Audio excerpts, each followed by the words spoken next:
Hello friends, welcome to my YouTube channel Ilyas Khan sir. आज हम बात करने वाले हैं मॉडल चैप्टर की। ये एक ऐसा चैप्टर है फ्रेंड्स जो NCERT syllabus 9th 10th 11th और छोटे की जो भी प्राइमरी क्लासेज है उसमें भी ये यूज़फुल है।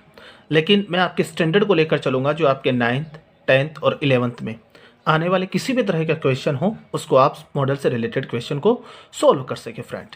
तो देखिए फ्रेंड्स, मॉडल जो वर्ड है वो मॉडल वर्ड बना है मूड वर्ड से। कौन से वर्ड से फ्रेंड्स? मूड वर्ड से बना है। और मूड का मतलब होता है मनोदशा। तो जैसे कोई पर्सन या कोई व्यक्ति, अगर मैं कहूँ, अपनी बात को जिस तरीके से व्यक्त करना चाहता है, जैसे कि कोई व्यक्ति अपनी बात को एंगर मूड में, गुस्से के मूड में अपनी बात को शो करना चाहता है। इसके अलावा कोई आदमी अपनी बात को पोलाइट वे में एक्सप्रेस करना चाहता है। जब पर्सन किस अपनी बात को पोलाइट वे में यूज़ करना चाहे, एंगर मोड में यूज करना चाहे, या फिर ऑब्लिगेशन के तरीके पे किसी भी तरीके से अपनी बात को एक्सप्रेस करना चाहता है, तो फ्रेंड्स उसको अपनी बात को एक्सप्रेस करने के लिए मॉडल यूज़ करना पड़ता है। तो देखिए, सबसे पहला जो मॉडल है वो है केन। अपना सबसे पहला मॉडल है केन।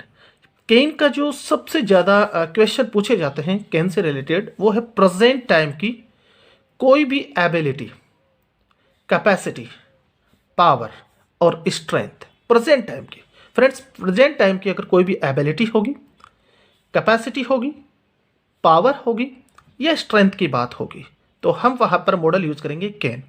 जैसे आप देखिए, C is over 60, C is over 60 but C read newspaper without spectacles. अब हमें यहाँ पर फ्रेंड्स मॉडल यूज करना है, वो मॉडल यूज हुआ कैन। अब बहुत से स्टूडेंट्स को ये प्रॉब्लम होती है कि हम कैसे इसे अंडरस्टैंड करें, हम कैसे इसे क्लियर करें कि ये जो एबिलिटी बताई गई है वो एबिलिटी प्रेजेंट टाइम की है। तो देखिए फ्रेंड्स, सबसे पहले यहाँ पर आपको सेंटेंस में कुछ ऐसा दिया हुआ होगा जो आपको ये बात क्लियर कर देगा कि ये बात प्रेजेंट टाइम की हो रही है। आप अच्छी तरह से जानते हैं कि इसका यूज है वो प्रेजेंट के लिए होता है। तो देखिए फ्रेंड्स, फिर से सी इज ओवर 60, वो 60 ईयर्स की हो गई है, 60 years, but 60 years old, but she can read newspaper without spectacles। लेकिन वो न्यूज़पेपर को बिना स्पेक्टेकल्स के पढ़ सकती है। तो ये उसकी एबिलिटी, कैपेसिटी, पावर और स्ट्रेंथ की बात हो रही है फ्रेंड्स। दूसरा सेंटेंस देखिए आप एग्जांपल के तौर पर, he is very strong so he can lift 120 kg at a time. देखिए फ्रेंड्स, यहाँ पर फिर से ऐसा वर्ड यूज़ हुआ है जो हमें बता रहा है कि ये बात प्रेजेंट टाइम की है। तो किसी की प्रेजेंट टाइम की हम एबिलिटी की बात कर रहे हैं। ही इज़ वेरी स्ट्रॉन्ग, वो बहुत स्ट्रॉन्ग है। सो ही कैन, इसलिए वो उठा सकता है, लिफ्ट उठा सकता है 120 kg एट ए टाइम, एक टाइम में 120 kg उठा सकता है। ये उसकी प्रेजेंट टाइम की एबिलिटी की बात हो गई फ्रेंड्स। वैसे ही देखिए अगला सेंटेंस, आई नो इंग्लिश, मैं इंग्लिश जानता हूँ, and I can speak, and I can speak English, और मैं इंग्लिश बोल सकता हूँ। ये कैपेसिटी की बात हुई, ये अभी मेरे प्रेजेंट टाइम की बात है। मेन वर्ब की फर्स्ट फॉर्म आई है और आप जानते हैं कि मेन वर्ब की फर्स्ट फॉर्म का यहाँ यूज प्रेजेंट टेंस में हुआ है, प्रेजेंट सिंपल टेंस में हुआ है। तो जब प्रेजेंट टाइम की कोई भी एबिलिटी, कैपेसिटी, पावर या स्ट्रेंथ की बात हो तो हमें वहां पर मॉडल यूज करना है कैन। हमें वहां मॉडल यूज करना है कैन। देखिए फ्रेंड्स, कैन का जो सेकंड यूज है वो है present theoretical possibility. Present theoretical possibility क्या होती है? प्रेजेंट थ्योरेटिकल पॉसिबिलिटी वर्तमान, वर्तमान,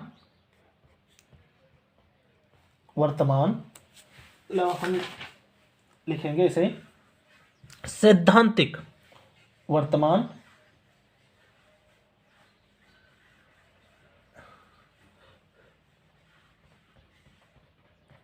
सैद्धांतिक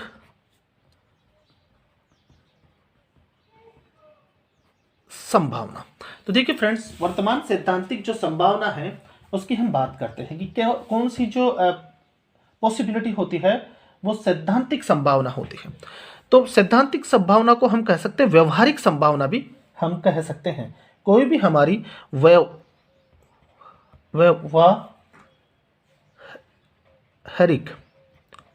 व्यवहारिक संभावना यानी जनरल संभावना, प्रेजेंट थियोरेटिकल पॉसिबिलिटी से मतलब वर्तमान सैद्धांतिक संभावना, कोई भी ऐसी पॉसिबिलिटी जो जनरल वे में कंप्लीट हो सकती है, जैसे एनीबडी कैन डांस, कोई भी डांस कर सकता है। ये एक ऐसी पॉसिबिलिटी है जो अक्सर हो सकती है, जो जनरल वे में बिना किसी डिफिकल्ट प्रॉब्लम के जो नेचुरली होती है, ऐसी प्रॉब्लम को हम कहते हैं थियोरेटिकल पॉसिबिलिटी। आगे है वी लर्न बाय मिस्टेक, हम जो है वो मिस्टेक से सीखते हैं। ये जनरल पॉसिबिलिटी है कि जब हम अपनी लाइफ में कॉमन मिस्टेक करते हैं तो हमें उनसे कोई ना कोई लेसन सीखने को मिलता है। जैसे TV be found in every other home in India, यहाँ पर भी हमने यूज़ करना है कैन, क्योंकि TV can be found in every other home in India, Bharat में हर दूसरे घर में टीवी मिल सकता है। तो इसका मतलब ये एक ऐसी पॉसिबिलिटी है जो जनरल वे में कंप्लीट हो सकती है।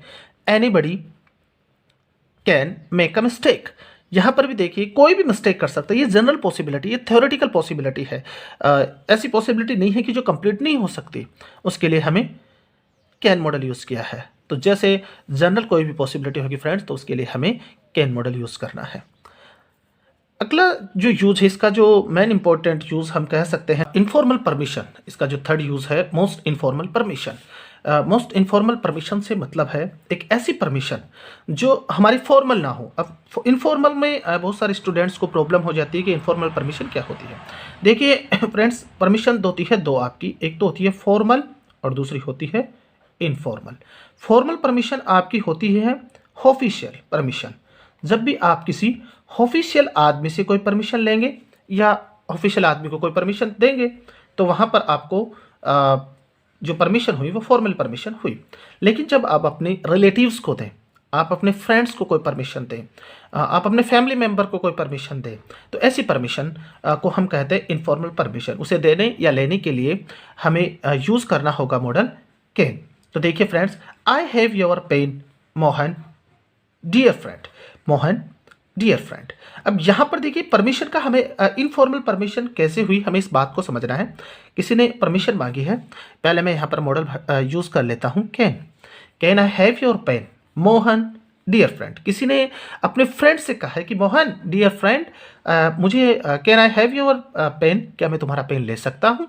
वैसे देखिए आप, can I leave now dear dad, अब किसी ने अपने डैड से परमिशन मांगी है, अपने फैमिली मेम्बर से परमिशन मांगी है। तो यहाँ पर जो परमिशन हुई है वो परमिशन हुई है इनफॉर्मल परमिशन।